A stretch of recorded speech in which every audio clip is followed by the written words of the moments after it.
नमस्कार, आप देख रहे हैं नीम्स न्यूज में आपके साथ विकास शर्मा। किसान पिछले 150 दिन से किसान प्रोटेस्ट में बैठे हुए हैं और अभी तक भी उसी सुचारू गति से किसान आंदोलन चल रहा है जिस प्रकार से शुरू में किसान आंदोलन चल रहा था। वन नेशन वन थ्योरी जो नरेंद्र मोदी गवर्नमेंट ने जो किसानों के लिए दी है, क्या वन नेशन वन मार्केट हो पाएगा? क्योंकि आप बहुत जगह बहुत सारे देशों में ऐसा देखा गया है कि जो किसान बिल वहाँ पर लागू किया गया, तब बहुत सारे देशों में, डेवलप देशों में जैसे अमेरिका, फ्रांस, यूरोप जैसे देशों में अधिकतर किसानों की सुसाइड बढ़े और वहाँ के किसान जो ये किसान बिल थे वहाँ के, उनसे परेशान थे। आइए आज इसी के ऊपर हम बात करने वाले हैं। हमारे साथ एंकर बैठे हमारे वासिफ खान जी, आज इसी के ऊपर से चर्चा करेंगे एंड आपको और भी देंगे पूरे किसान आंदोलन का और अब क्या होने वाला है, किस प्रकार डेडलाइन आएगी, तो उसके ऊपर पूरी विस्तृत चर्चा करेंगे।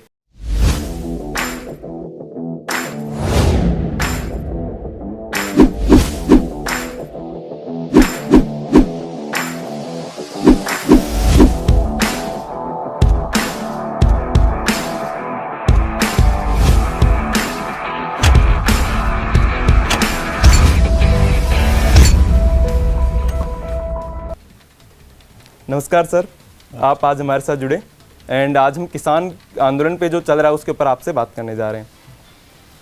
बहुत सारे किसान ऐसे हैं जो बोल रहे हैं कि जो किसान बिल है या फिर बहुत सारी पार्टीज ऐसी, हालांकि पार्टीज के बारे में हम बात नहीं करेंगे, बहुत सारे किसान ऐसे हैं जो बोल रहे हैं उनको डर लग रहा है कि एक बार यदि किसान आंदोलन यदि खत्म हो गया और ये बिल यदि वापस नहीं लिए गए तो उनकी जो फसल है या उनका जो घर मकान सब बिक जाएंगे, उनकी ज़मीन बिक जाएगी। तो इसके ऊपर सर आपका क्या कहना है? देखिए, जैसे अभी आपने बोला कि हम किसी राजनीतिक दल पर बात नहीं करेंगे, ये बात सही है, हम किसी भी राजनीतिक दल की बात नहीं करेंगे, लेकिन सरकार से सवाल तो कर ही सकते हैं ना। जब सरकार ने जो बिल लाए, अगर जो बिल सरकार बता रही है, प्रधानमंत्री बता रहे हैं कि ये किसानों के हित में है और जब जिनके लिए बिल लाए हैं और उनको ये अपने हित में नहीं लग रहा है तो सरकार को बिल वापस ले लेना चाहिए। जब कोई आप अगर किसी को 10 रुपये दे रहे हैं, वो कह रहा है मुझे 10 रुपये नहीं चाहिए, तो आप क्यों ज़बरदस्ती देने पर तुले हैं? जब मना कर रहा है तो मान जाइए। सर, ये अभी किसान जो प्रोटेस्ट हो रहे हैं उसमें नरेंद्र मोदी जी ने भी बताया कि पहले बिचौलिए बहुत सारे थे, अब बिचौलियों का साम्राज्य खत्म होता जा रहा है। इसके ऊपर आपका क्या व्यू है कि क्या बिचौलिए खत्म हो जाएंगे तो किसानों की आय बढ़ जाएगी? देखिए, बिचौलियों की जहाँ तक बात है, अभी आपने देखा था कि सचिन तेंदुलकर के बेटे को 20 लाख रुपए में ख़रीदा गया, ठीक है। अगर 20 उसमें क्या होता है कि मिनिमम ये प्राइस हो गया कि 20 लाख से जब आपको कोई नहीं खरीद रहा है तो आपसे कम से कम आपको 20 लाख रुपए में ख़रीदा जाएगा। तो इसी तरह किसानों के लिए क्यों नहीं है? जी सर, किसानों की फसल भी उसी तरह बिकना चाहिए ना। तो अगर जब सचिन तेंदुलकर के बेटे कोई 20 लाख में जब कोई नहीं खरीद रहा तो 10 लाख में भी बिक सकता था, 20 लाख ही क्यों? मैं अपनी सभी दर्शकों को बताना चाहूँगा, भारत एक कृषि प्रधान देश है जहाँ पर 52% लोग खेती पर निर्भर हैं। एक आम किसान की औसत माह की आय लगभग 6,400 रुपये, जो लगभग 77,000 साल की होती है, सालाना होती है। पर दिक्कत तब आती है जब एक किसान पर लगभग 1,04,00,000 का कर्ज होता है। ये सबसे बड़ी समस्या आ जाती है। वो जितना कमाता नहीं उतना कर्ज चुकाता है। बिचौलिए की बात मैं आपको बताना चाहूँगा, जब जो पैदावार होती है भारत में अच्छी खासी होती है, जो कि जब आप थोक में बेचते हो या फिर कई मूल्य पे बेचते हो तो आपको 10 रुपये पर ग्राम पर किलो लेते हैं। उसी के साथ थोक पर लगभग 20 रुपये किलो आपसे जो लेते हैं, पर जब वो पैकेट में पूरा पैक होकर आपके पास आता है तो वो लगभग 120 रुपये का हो जाता है।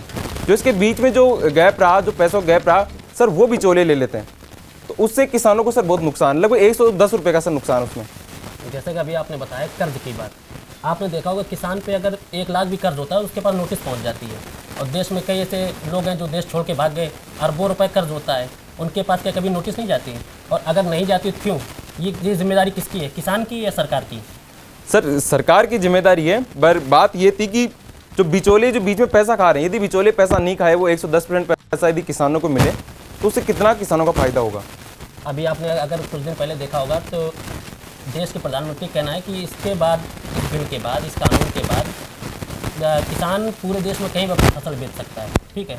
और तभी मध्य प्रदेश के मुख्यमंत्री शिवराज सिंह चौहान का बयान आया था कि हम बाहरी आदमी को मध्य प्रदेश में नहीं बेचने देंगे। अब बताइए सर, नहीं, वो समस्या वैसे भी है। जैसे बहुत सारे केंद्र शासित प्रदेश, केंद्र के जो कांग्रेस के जो प्रदेश है, जैसे बंगाल देख लीजिए आप, केरल के आसपास देख लीजिए, उन इलाकों में ना तो आप जो APMC मंडियाँ वो हैं, ना किसान अपनी फसल ढंग से बेच सकते हैं, बाहर के किसान नहीं जा सकते हैं। तो ये सर उनमें भी समस्या है। तो समस्या है तो प्रधानमंत्री ये भी कह सकते हैं कि ये जैसे अभी कोरोना का टाइम चल रहा है तो उसमें कह देते हैं कि राज्य अपने हिसाब से देख लें। तो ये भी कह सकते हैं, ये बयाना क्यों दे रहे हैं कि पूरे देश में किसान कहीं बेच सकता है। और फिर अगर कह रहे हैं तो अगर कांग्रेस वाले इसको नकारते हैं तो समझ में आता है कि भाई राजनीति कर रहे हैं, लेकिन जब उन्हीं के मुख्यमंत्री ऐसा बयान देंगे तो उसके लिए क्या कहा जा सकता है। जिस पर सर किसान जो मोदी सरकार चाहती है वो चाहती है कि जो वन नेशन वन थ्योरी है या वन मार्केट है, वन नेशन वन मार्केट, उसके बेस पे काम करना चाहती है ताकि पूरे देश में आसानी से किसान अपनी फसल बेच पाएँ। तो अगर इतनी आसान, अगर फसल बेचना इतना ही आसान है तो किसानों को दिक्कत क्यों है? जी सर, उसकी समस्या समाधान मैं कौन आपको करेगा? सभी दर्शकों को बता दूं समस्या कहाँ आती है। इस बिल में ऐसा था सबसे पहले कि आप कोर्ट नहीं जा सकते हो, पर किसानों ने कहा कि जब किसानों ने जजमेंट दिखाया, ये गुजरात का जजमेंट है, गुजरात हाई कोर्ट का जजमेंट है, उसमें समस्या यह है कि एक बार पेप्सी ने एक कॉन्ट्रैक्ट किया और कॉन्ट्रैक्ट किसी किसान से किया और किसान ने जब फसल सही प्रकाश नहीं दे पाया तो किसान पर उल्टा केस कर दिया, तो किसान को भारी नुकसान भी हुआ। हालांकि बाद में लाइमलाइट पे जब वीडियो या फुटेज आई तब इसके बारे में लोगों को पता लगा। तो ये सबसे बड़ी समस्या कॉन्ट्रैक्ट फार्मिंग में सर आने वाली है। तो इसके लिए सरकार ने कहा है कि वो सिविल कोर्ट भी जा सकते हो, एपीएमसी मंडियाँ भी लागू है, एमएसपी वैसी की वैसी है, थोड़ी बढ़ा देंगे। बट सर दिक्कत तब आती है जब किसान बैठे रहते हैं, बोलते हैं कि आपने जो सिविल कोर्ट नहीं जाने दे रहे, एपीएमसी मंडियाँ नहीं जाने दे रहे, एमएसपी सही नहीं कर रहे, तो सर ये समस्या आ रही है। अगर जैसे जितनी आसानी से आपने बता दिया पूरा, अगर इतना ही आसान था तो फिर 8-8, 10-10 राउंड की सरकार को वार्ता क्यों करनी पड़ी जी किसानों सर, से? नहीं सर, किसानों ने कहा है वैसे कि जो सिविल कोर्ट आप जा सकते हो आराम से, एपीएमसी मंडियाँ चालू रहेगी, बट इनमें समस्या आती है कि स्टेट को देखना होगा कि वो वहाँ पर लागू करना चाहती है या नहीं करना चाहती है। तो स्टेट क्या करेगी, जैसे अभी बीजेपी केंद्र शासित प्रदेश है जहाँ पर बीजेपी की सरकार है, वो कभी नहीं चाहेगी, वो चाहती है वन नेशन वन मार्केट ही हो। तो सर उस टाइम क्या किसानों को समस्या देखने को मिलेगी, तब क्या होगा किसानों का? किसानों को दिक्कत क्यों नहीं होगी आप बताइए। फिर बात वहीं घूम के आ जाती है कि अगर किसानों को आराम है, अगर मुझे यहाँ से रूम तक जाने में या घर तक जाने में किसी तरह की आराम है तो हम गाड़ी क्यों लेंगे? तो अगर जब हम कह रहे हैं कि हम पैदल जा सकते हैं तो आप जबरदस्ती क्यों कह रहे हैं भाई कि गाड़ी ले जाओ? अगर जब मुझे ही दिक्कत नहीं जाने वाले को तो आपको क्या दिक्कत है? नहीं, बट सहूलियत तो रहेगी ना, आप गाड़ी से जाएंगे आराम से आ सकते हैं। जो हमें दिक्कत नहीं चलने में धूप में, तो आपको क्या दिक्कत है भाई? जी सर, जो हम जाने को तैयार हैं। वैसे एपीएमसी मंडियां जो चल रही थी उनमें समस्या ये थी, मेन समस्या किसानों को ये आ रही थी कि जो बिचौलिए थे वहाँ पर जो फसल लेते थे वो भाव फिक्स कर देते थे, चाहे आपकी एमएसपी 5,000 रुपये किसी की रेट वो फिक्स कर देते कि हम 2,000 रुपये में हमें लेनी है, तो उस रेट की ज़्यादा वो नहीं बढ़ते थे। तो सर ये सबसे बड़ी समस्या किसानों के साथ थी। मैं आपको एक एग्जाम्पल के माध्यम से बताता हूँ। जो नॉर्मल किसान होते हैं जो वास्तव में फसल बेचते हैं और जो एक मंत्री होते हैं या फिर नेता होते हैं, उनको पता नहीं होता वास्तव में ग्राउंड रियलिटी क्या है। मैं आपको ग्राउंड रियलिटी बताता हूँ। क्योंकि एमएसपी मान लीजिए 5,000 रुपये, बट बिचौलिए उसको लगभग 2,000 रुपये के आसपास ही लेते हैं। अब जब किसानों को सर इसमें जो 2,000 का लॉस हो रहा है बीच में, वो सर पैसा कौन खाएगा? वो सर सीधा बिचौलिया खाएंगे, और वो बिचौलियों को खत्म करने के लिए वन नेशन मार्केट की थ्योरी आई है सर। तो फिर किसानों को इसमें ऐतराज क्यों है? और अगर ऐतराज गलत है उनका? सर ऐतराज इसलिए है क्योंकि जो गवर्नमेंट है वो अपनी पीआर ढंग से नहीं कर पाई। समस्या दूसरी है कि किसानों को किसी मार्ग पता ही नहीं है। जब चुनाव आता है तो सरकार, जैसे माना कि किसानों को समझ में नहीं आ रहा, कोई बात सरकार समझाना चाह रही, किसी कारण नहीं समझ पा रहे, तो जब चुनाव आता है तो आपने देखा होगा कि सरकार जो होती है, जो भी राजनीतिक दल होते हैं, चाहे भारतीय जनता पार्टी हो, कांग्रेस हो या कोई भी हो, तो वो देख लेते हैं कि इस वार्ड में या इस क्षेत्र में ये समुदाय ज़्यादा है या ये जाति ज़्यादा है, तो जाति विशेष के लोगों को वहाँ भेजा जाता है ताकि अपने लोगों को समझाओ कि ये पार्टी सही है, इसको आपको वोट देना है। तो इसी तरह किसानों के बीच में क्यों नहीं भेजते हैं कि आपको किसानों के बीच में जाओ? क्योंकि भारतीय जनता पार्टी हो या किसी भी कांग्रेस पार्टी हो, इनकी भी एक विंग होती है किसानों की। तो अपने जो संघर्ष मोर्चा किसान के होते हैं उनको भेजो ना उनके पीछे, क्यों नहीं भेजते आप? अभी आपने देखा हरियाणा में एक विधायक जी गए समझाने, रिजल्ट क्या है सामने है। जी सर, मैं एक पार्टी की ओर नहीं जाना चाहता था, बट अब जाना पड़ेगा। जो राकेश टिकैत किसान आंदोलन को हैंडल कर रहे हैं, बाकी सारे काम कर रहे हैं, वो अब खुद पार्टियों का प्रचार करने कभी बंगाल जा रहे हैं, कभी राजस्थान आ रहे हैं, कभी उन पर स्याही फेंकी जा रही है। वो बोल रहे हैं कि मैं मर जाऊंगा जब तक किसान मर जाऊंगा, पर किसान जो ये बिल है उनको वापस ही लेना पड़ेगा। वो रोने लग जाते हैं। तो सर ये देखिए आप, उन्होंने सबसे पहले कहा था कि हम किसी भी पार्टी को ऐड नहीं होने देंगे, और बाद में खुद जाकर पार्टियों के प्रचार कर रहे हैं। तो सर ये किस प्रकार की थ्योरी है, ये क्या चाहते हैं? आपने शायद ध्यान नहीं दिया, राकेश टिकैत किसी पार्टी प्रचार करने नहीं गए, उन्होंने कहा हम जाके विरोध करेंगे। जी, मैं आपको बताना चाहूंगा, एक एएनआई की रिपोर्ट है जो कुछ देर पहले कैमरा ऑन हो गया, तो राकेश टिकैत ने खुद ने कहा कि हाँ अब सरकार गिरवा देंगे। तो सर ये उन्होंने खुद ने कहा सरकार गिरवा देंगे, किस पार्टी की सरकार बनवाएंगे इसकी कोई बात नहीं। सरकार गिराने का मतलब किसके लिए गए? वो ममता बनर्जी के लिए वहां पर गए। नहीं, ममता बनर्जी के लिए नहीं गए। आप फिर एक बार देख लेना, ममता, उन्होंने कहा था कि जहां भी चुनाव होगा हम वहां जाएंगे और किसान जाएंगे।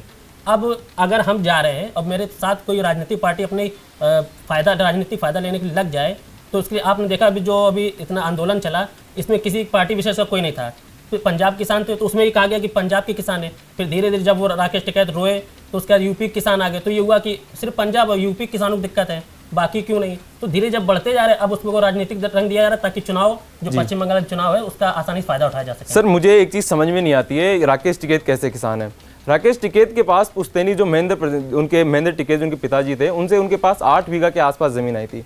फिलहाल उनके पास 400 बीघा ज़मीन है, उनके बच्चे विदेश में पढ़ रहे हैं। यदि वो ये फॉर्मूला किसानों को बता दे कि 400 बीघा ज़मीन उनके पास कैसे आई, तो किसान उल्टा उनको ज़मीन देंगे, उल्टा उनको एमएसपी देंगे, सब किसान देंगे, उल्टा किसान सर उनको सब कुछ देंगे। टिकैत कांस्टेबल थे दिल्ली पुलिस में।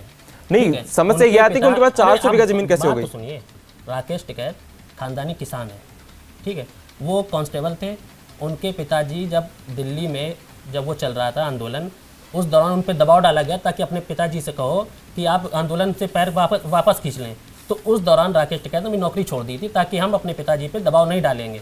तब से वो उसमें सक्रिय हुए राजनीति में, और उसके बाद उन्होंने चुनाव भी लड़े हैं, हालांकि हार गए, जीत नहीं पाए, वो अलग बात, लेकिन आजमाया है। तो अब उनके पास कैसे बढ़ा है, उनका पैसा था, किसान थे, और आज भी वो उनकी जो पूरी राजनीति है वो किसान नेता पे है। भारतीय किसान यूनियन के वो राष्ट्रीय प्रवक्ता हैं, तो इसमें किसानों का फंड भी आता है। तो ऐसा नहीं कि सिर्फ उनका पैसा कहाँ से आ गया। एक भी आप राजनीतिक विधायक, आप एक जब कोई गांव का प्रधान भी बनता है उसका पैसा हो जाता है, उसका हिसाब आज तक किसने मांगा। सिर्फ आप कभी भी देखना, राकेश टिकैत का आपको तो वही पता ना जो ऑन रिकॉर्ड है, आपको तो पता ही नहीं कि ऑफ रिकॉर्ड कितना है। किसी विधायक का पता है आपको? विधायक का तो ऐसा होता है कि ज़मीन मेरी है, आपके नाम है, लेकिन हम जब आप देखेंगे कागज़ पे तो सिर्फ मेरे नाम वाला देखोगे ना। अब हमने चाचा का नाम क्या करवा दिया किसी को नहीं पता। तो ये तो आप ऑन रिकॉर्ड देख रहे हो, ऑफ रिकॉर्ड भी हो सकता है, बहुत कुछ हो। जी। तो इसी के ऊपर मेरा एक सवाल था कि जब राकेश टिकैत के पास पुश्तैनी 8 बीघा जमीन थी, तो उनके पास 400 बीघा जमीन हो गई, तो उसका फॉर्मूला क्या था? यदि वो फॉर्मूला बताते हैं तो हो सकता है बहुत सारे किसानों को भला हो जाए, जो गरीब किसान है। मैंने आपको पहले बताया कि लगभग 52% हमारे यहाँ पर खेती होती है भारत में, और लगभग ऐसी समस्या है कि हर महीने 10,000 से ज़्यादा किसान सुसाइड कर लेते हैं कर्ज के मारे, और उनको समस्या बिचौलियों से सबसे ज़्यादा है। बिचौलिए उनको इस वजह से कर्ज देते हैं कि किसान जितना बोता है उतना ही खाता है, और उसके लिए उस परिवार के लिए हो जाए, उसके पशु या फिर उसके जो भी है उनके लिए हो जाए, उससे ज़्यादा नहीं बोता है। और जब वो फसल बोता है उससे पहले बिचौलिए से कुछ कर्ज लेता है। हालांकि अब प्रधानमंत्री निधि योजना आ चुकी है तो उसमें कुछ पैसा दिया जाता है, पर वो इतना नहीं है कि इसका उपयोग अच्छी तरह फसल बोने में किया जा सके। तो जब वो बिचौलियों से पैसा लेते हैं और जब वो फसल खराब हो जाती है तब बिचौलियों से पैसा मांगते हैं तो दे नहीं पाते हैं। तो सर ये सबसे बड़ी समस्या है। देखिए, समस्या ये सिर्फ राकेश टिकैत के साथ नहीं है, ये हर राजनीतिक पार्टी के साथ है और हर जनप्रतिनिधि के साथ है। नहीं सर, राकेश टिकैत का इसलिए नाम लिया गया, राकेश टिकैत पे सवाल उठाना आम बात हो गई है, कोई भी उठा सकता है, आज़ादी है। किसी सरकार के जो वो हैं नुमाइंदे, उन पर उंगली उठाकर दिखाए कोई। जी सर, राकेश टिकैत पे सवाल इसलिए उठाया गया क्योंकि उन्होंने स्वयं ने बोला था पहले कि हम किसी भी राजनीतिक पार्टी को मंच नहीं देंगे, किसी भी नेता को मंच नहीं देंगे, और ऐसा हुआ भी। जब सुरजेवाला जो कांग्रेस के प्रवक्ता है तब गए तो उनको मंच नहीं दिया गया, उनको वापस ऐसे कैसे लौटा दिया गया। पर बाद में आपने देखा जब कांग्रेस सत्ता में थी 2013 में, तब उन्होंने खुद ने बोला था कि हम इस बिल को लेके आएंगे, और ये 27 सितंबर 2013 को खुद राहुल गांधी ने बोला था। उसके बाद में आपने कुछ दिनों पहले देखा होगा कि जो अरविंद केजरीवाल है, आपके नेता, उन्होंने कहा था कि यह बिल अच्छा है, किसानों के लिए फायदेमंद है, ऐसा आना चाहिए। जब बिल आ गया तब उन्होंने समर्थन किया, कुछ दिनों बाद में उन्होंने बिल को फाड़ दिया। तो सर ये कैसी राजनीति है? तो इसको आप देख सकते हैं ना, वो तो अरविंद केजरीवाल तो राजनीतिक व्यक्ति है, और जो जितने भी चाहे कांग्रेस हो या भारतीय जनता पार्टी हो, ये सब राजनीतिक दल हैं।